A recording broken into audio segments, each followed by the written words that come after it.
Number 8. British woman's vacation takes terrifying turn. While out at a nightclub during a vacation in İçmele, Turkey in 2018, a 35-year-old British woman named Emma Higginson met a fellow Brit named Declan Marshall. When the 27-year-old car salesman said that he was unable to get back to his hotel room, Higginson invited him to crash on the couch at her vacation rental, where she was staying with some of her friends. Marshall took her up on the offer and accompanied Higginson back to her room, where she instructed him to sleep on the couch. Just minutes later, the impromptu guest allegedly entered Higginson's bedroom and tried putting the moves on her. Higginson later claimed that she told Marshall she wasn't interested and that she had a boyfriend. He responded by saying she had no respect, and then he began to attack her. He was accused of leaving Higginson practically unrecognizable, with multiple injuries including a broken eye socket and nose, lacerations requiring 50 stitches, bruises, and several facial fractures. Marshall spent 5 months in prison for the alleged assault, less time than it took for Higginson to heal from her injuries. In an interview with the press, Higginson said that she still struggles with daily pain and that she almost died during the attack. Number 7. Alabama priest flees the country. In a case out of America's deep south that's every bit as bizarre as it is scandalous, a 30-year-old priest named Father Alex Crowe allegedly fled from Mobile, Alabama and ran off to Rome, Italy with his 18-year-old female lover in 2023. This was a controversial move not only due to the obvious fact that he clearly broke his vow of celibacy, but because the relationship allegedly began when the woman was much younger, raising obvious questions regarding the issue of consent. Even worse, Crowe was accused of grooming his secret lover when she was a student at a school where he worked, and he's now being accused of refusing to let the young woman return to the United States. When the story first broke, many internet users gushed over Crowe's good looks, earning him the nickname of the heartthrob priest. Others balked at those who made light of the issue, considering the serious nature of the allegations against the now defrocked clergy member. And the story has only gotten increasingly strange with every twist and turn it's taken since it initially made headlines. For now, Crowe is at the center of an ongoing investigation by local law enforcement in Mobile. Detectives have reportedly discovered letters between the illicit couple that was left behind amid their hurried exit from the United States. In one handwritten note, Crowe told the woman that they were married and that Jesus told him to flee to Italy with her.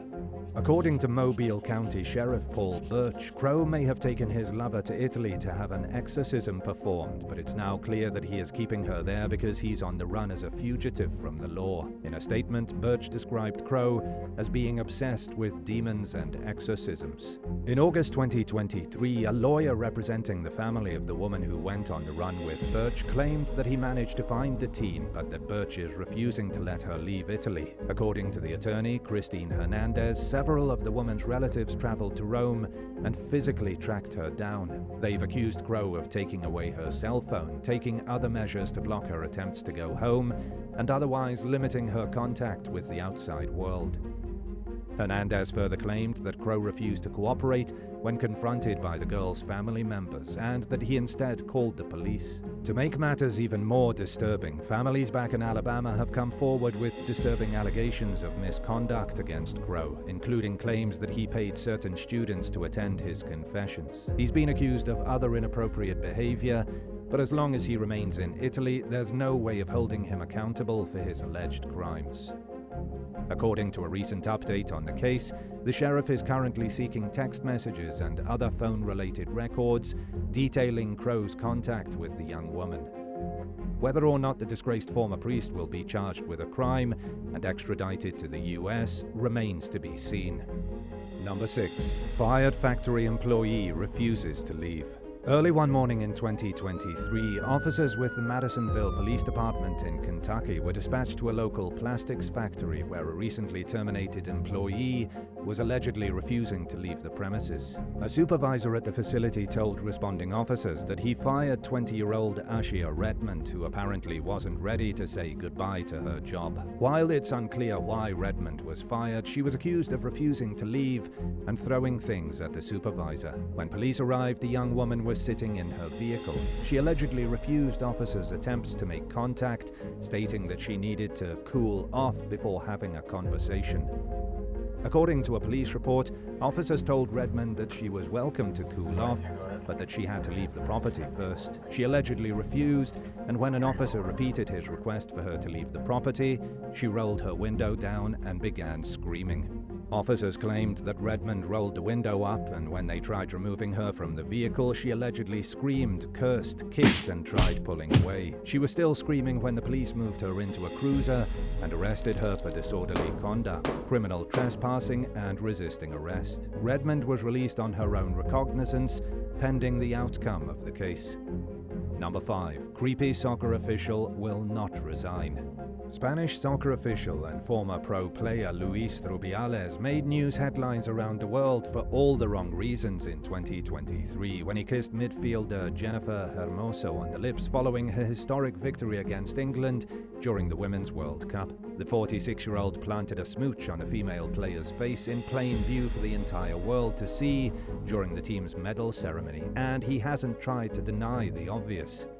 But the seemingly impromptu move called the issue of consent into question, with Rubiales insisting the kiss was consensual, while 33-year-old Hermoso says that she did not give Rubiales permission to kiss her and that she felt violated by the advance. For the most part, people have sided with Hermoso, with many calling on Rubiales to resign from his position as the head of the Spanish Football Federation. But Rubiales has steadfastly refused to step down from his post, which seems to only be making people angrier and stirring up even more controversy. In response to the official's refusal to resign, the women's team has refused to continue playing in the World Cup. As of late August, the Spanish government has started the legal proceedings necessary to oust Rubiales from his position. But as of now, he continues to stubbornly cling to his title, making it clear that the only way to take it from him will be by force. Number 4. Canadian woman denied life-saving organ transplant. Like many people, Sheila Annette Lewis of Alberta, Canada, believed strongly in a person's right to choose whether or not to get the COVID-19 vaccine.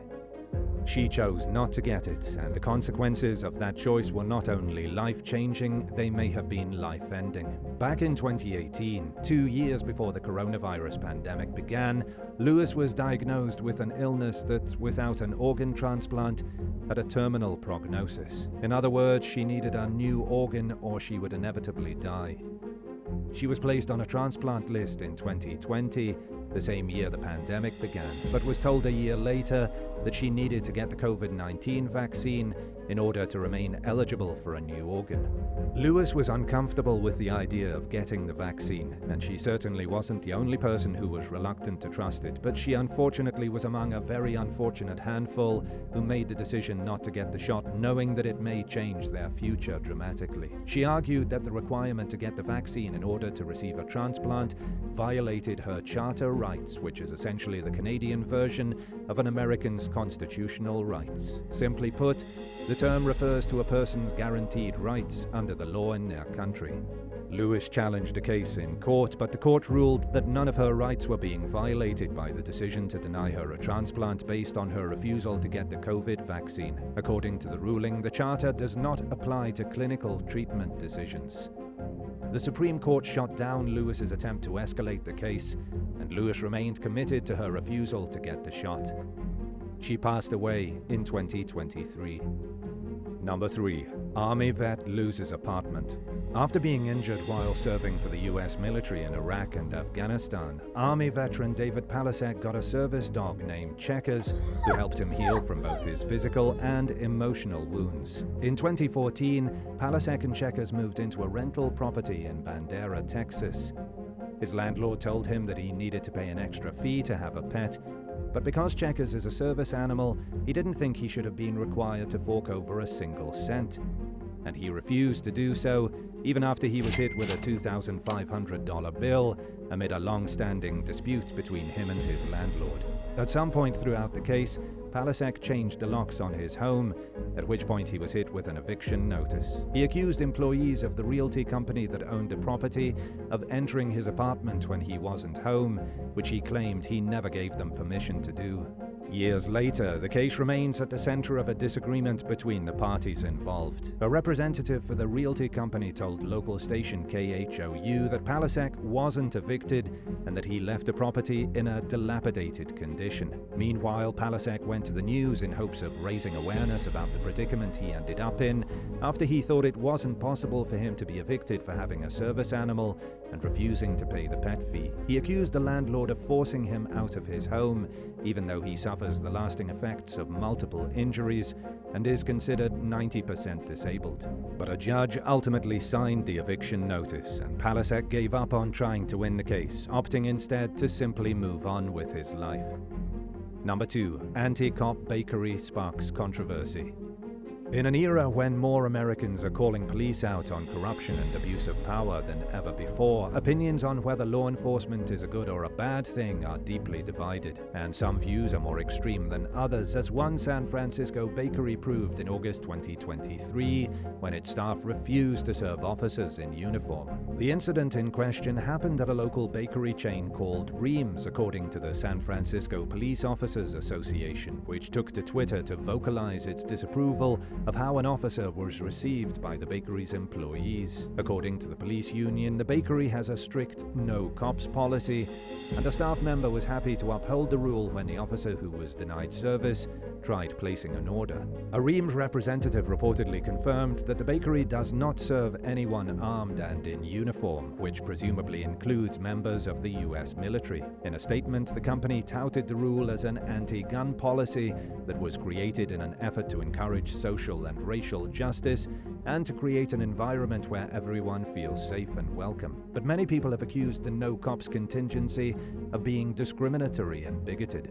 The headlining incident came on the heels of another controversial case involving a pizza parlor employee in San Francisco who refused to serve cops. But in this case, the business reacted much differently to the controversial move. According to news reports, the recently hired cashier was promptly fired after the business owner learned that they were unwilling to serve members of law enforcement. In fact, the owner and manager of the pizzeria came forward and made it clear that they did not condone the employee's behavior and that it did not reflect the company's policy or values. Unfortunately, the specifics surrounding the incident are unclear, leaving the public with no choice but to guess regarding the context of the situation. Number 1. Sued by the government. Many employers throughout the United States only hire American citizens and lawful permanent residents, but the U.S. Justice Department has filed a lawsuit against SpaceX for doing just that. According to court documents, the company refused to hire refugees and asylum seekers without lawful resident status from September 2018 to September 2020. Furthermore, the DOJ is accusing SpaceX of routinely discouraging asylees and refugees from applying over a 4-year period lasting from 2018 to 2022. In a statement, the Justice Department explained that SpaceX incorrectly claimed in its job postings that, under export control laws, the company could only hire citizens and permanent residents. But no such restrictions were ever in place under the cited laws, according to the DOJ, which further stated that under the law, asylees and refugees are on equal footing with US citizens and lawful permanent residents. Kristen Clark, the current Assistant Attorney General of the DOJ's Civil Rights Division, essentially accused SpaceX of creating yet another roadblock to a category of people who have already faced multiple hurdles in their lives. She also alleged that the company unlawfully discriminated against job seekers. The company's founder, Elon Musk, took to Twitter, now known simply as X, to share his 2 cents. He argued that hiring refugees and asylum seekers would violate international arms trafficking law. Musk further described the case as another case of weaponization of the DOJ for political purposes. As things currently stand, it appears as though the Department of Justice plans to fully pursue the lawsuit, which seeks to end SpaceX's alleged discriminatory policies, and that Musk plans to fight the case with equal force. Thanks for watching. Would you rather work for a company that adhered to a strict policy of refusing service to a category of people who you don't have a problem with, i.e. police officers in uniform, or lose your job for refusing to serve someone you felt morally compelled to deny service to? Let us know in the comments below, and don't forget to subscribe. See you soon. Bye.